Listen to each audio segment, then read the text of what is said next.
হাজার মাইলের ভৌগোলিক দূরত্বে অবস্থিত বৈচিত্র্যপূর্ণ প্রকৃতি ও ভিন্ন সংস্কৃতির দেশ দ্বীপরাষ্ট্র মালদ্বীপ। জীবিকা ও পেশাগত দায়িত্ব পালনে রাজধানী মালেসহ বিভিন্ন দ্বীপে বসবাস করেন প্রবাসী বাংলাদেশিরা। তবে দেশের ন্যায় ভিনদেশের মাটিতেও বাঙালি সংস্কৃতির ঐতিহ্য পহেলা বৈশাখ উদযাপিত হলো নানা অনুষঙ্গে। এজন্য বিদেশের মাটিতে একখণ্ড বাংলাদেশ। মালদ্বীপ হাই কমিশনের উদ্যোগে বর্ণিল আয়োজনে উদযাপিত হয়েছে বর্ষবরণ। ব্যাপক উৎসাহ উদ্দীপনায় সংস্কৃতির ডালা সাজিয়ে বর্ণিল আয়োজনে উদযাপিত হয় প্রাণের এই উৎসব।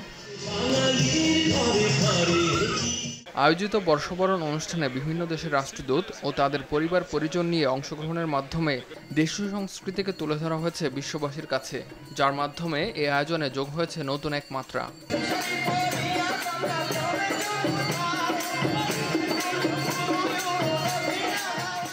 বর্ষবরণ উপলক্ষে সাপ্তাহিক ছুটির দিন, সাজসজ্জা, আলপনাসহ দেশীয় রং-বেরঙের বর্ণিল পোশাকে বৈশাখী উদযাপনে দেশটিতে অবস্থানরত প্রবাসীরা পরিবার পরিজন নিয়ে ভিড় জমান রাজধানী মালের ন্যাশনাল ইউনিভার্সিটি প্রাঙ্গণে।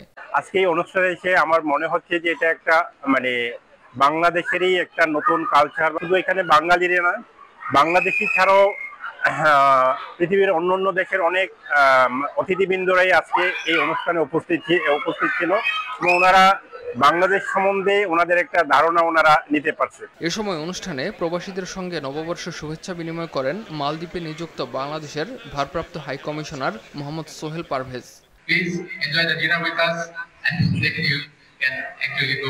মালদ্বীপ মালের সিটিতে বাংলাদেশ হাই কমিশনের পক্ষ থেকে শুভ নববর্ষ উদযাপন করা হয়েছে। এখানে আমরা সবাই প্রবাসী একত্রিত হয়েছি। আমরা প্রবাসে যাওয়া বিবাহ করেছি, সবাই ফ্যামিলি নিয়ে এখানে এসেছি। আজকে সত্যি একটা আনন্দঘন পরিবেশ। এখানে ভাষাভাষী সকল বাংলাদেশের যে সকল শ্রমজীবী পেশাজীবী মানুষ আছে সকলের একটা মিলন মেলায় পরিণত হয়েছে। আমরা আসলে অনেক আনন্দিত। ভিনদেশে অনুষ্ঠিত এই আয়োজনে বাংলাদেশের ঐতিহ্যবাহী বালিশ খেলা সহ বিভিন্ন ধরনের খেলাধুলা অনুষ্ঠিত হয়। একই সাথে বাঙালিয়ানা খাবারের পাশাপাশি ছিল ফুচকা, চটপটির টক ঝাল মিষ্টি পরিবেশনা, যা মন কাড়ে ভিনদেশি অতিথিদের। বাংলাদেশ হাই কমিশন কর্তৃক আয়োজিত আমাদের নববর্ষের এই অনুষ্ঠানে এসে খুবই আনন্দিত লাগছে। মনে হচ্ছে যেন আমরা পেয়ে গেছি একখণ্ড বাংলাদেশ। প্রবাসী থেকেও বাংলাদেশের এই অনুষ্ঠান সংস্কৃতি আমাদের মনকে উদ্বেলিত করছে। এখানে এসেছেন বিভিন্ন ফরেনার্স যারা আমাদের এই অনুষ্ঠানের বিভিন্ন আয়োজন, খাদ্য এবং সবকিছু দেখে আমাদের সংস্কৃতিকে আরো সুন্দরভাবে বুঝতে পারছে। আমার পক্ষ থেকে সকলকে নববর্ষের শুভেচ্ছা। বাংলাদেশ দূতাবাসের চমৎকার এই আয়োজনে দেশটিতে বসবাসরত বাঙালিদের মধ্যেও ছিল আনন্দের কলরব। এমন আয়োজন অব্যাহত রাখার প্রত্যাশা ব্যক্ত করেন প্রবাসীরা।